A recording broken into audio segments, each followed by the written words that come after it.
রাজনীতিটা তার কারো কারো ব্যক্তিগত, আর এই সংগঠনটা হচ্ছে রাজনীতির ঊর্ধ্বে। দলমত নির্বিশেষে ঝাঁপিয়ে পড়বে, এই হচ্ছে আমাদের প্রত্যাশা। চলচ্চিত্র শিল্পী সমিতির যে নির্বাচন, এই নির্বাচন অত্যন্ত উৎসব মুখর পরিবেশে এখন পর্যন্ত, আমি সকালে ভোট দিলাম, এখন পর্যন্ত খুবই সুন্দর একটা পরিবেশের মধ্যে আছে।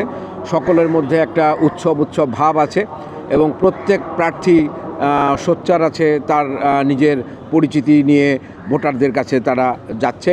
তবে আমাদের যে প্রত্যাশা ভোটার হিসাবে, চলচ্চিত্র যে শিল্পী সমিতি, এটার একটা যোগ্য নেতৃত্ব দরকার।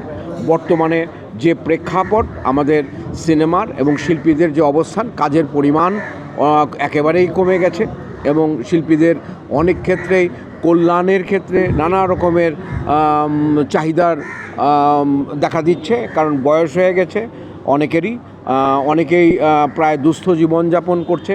এরকম একটা পরিবেশে যেখানে হাতে কাজ নাই এবং পুরো পরিস্থিতিটাই আবার ঘুরে দাঁড়ানোর মতো একটা পরিস্থিতি তৈরি হয়েছে, সেখানে একটা বলিষ্ঠ নেতৃত্ব আমরা আশা করি এবং সেই নেতৃত্বের জায়গা থেকেই, সেই নেতৃত্ব নির্বাচনের জায়গা থেকেই আমরা যারা ভোটার আছি, আমরা চিন্তা করছি যে যোগ্য লোকটিকে আমরা বেছে নেব। সে যে পদের জন্য যোগ্য তাকে আমরা বেছে নিচ্ছি। এখানে প্যানেল দেওয়া আছে এবং সেই প্যানেল অনুযায়ী যে সকলেই যোগ্য তা না। আমরা চাই যে প্যানেলেই যে থাকুক না কেন, যেখান থেকে নির্বাচন করুক না কেন, একজন যোগ্য লোক আমাদের এই চলচ্চিত্র শিল্পী সমিতির নেতৃত্বে যাতে আসে। দলমত নির্বিশেষে ঝাঁপিয়ে পড়বে, এই হচ্ছে আমাদের প্রত্যাশা।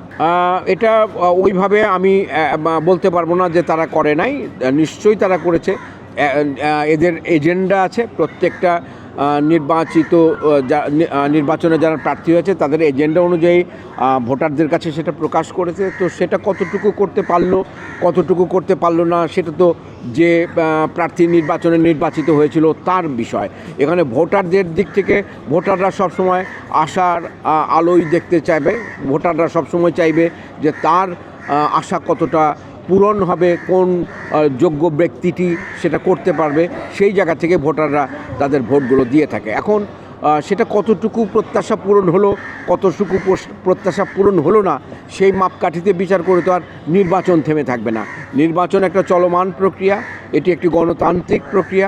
সেই প্রক্রিয়ায় অংশ হিসাবে প্রতি 2 বছর পর এখানে নির্বাচন হয় এবং সেই নির্বাচনে এবার যে প্রার্থীরা এসেছেন, অনেকে নতুন এসেছেন এবং নতুন নেতৃত্ব আসুক, এটাই আমরা প্রত্যাশা করি। অবশ্যই প্রত্যেকটা মানুষকে রাজনৈতিক সচেতন হওয়া উচিত। আপনি যে গঠনতন্ত্র যাই আছে প্রত্যেকটা সংগঠনের, আমিও যে সংগঠনে বর্তমান সভাপতি, ডাইরেক্টর্স গিল্ড অফ বাংলাদেশ, সেখানেও প্রথম কথাটাই লেখা আছে এটি একটি অরাজনৈতিক সংগঠন। এখন রাজনীতিটা তার কারো কারো ব্যক্তিগত, আর এই সংগঠনটা হচ্ছে রাজনীতির ঊর্ধ্বে।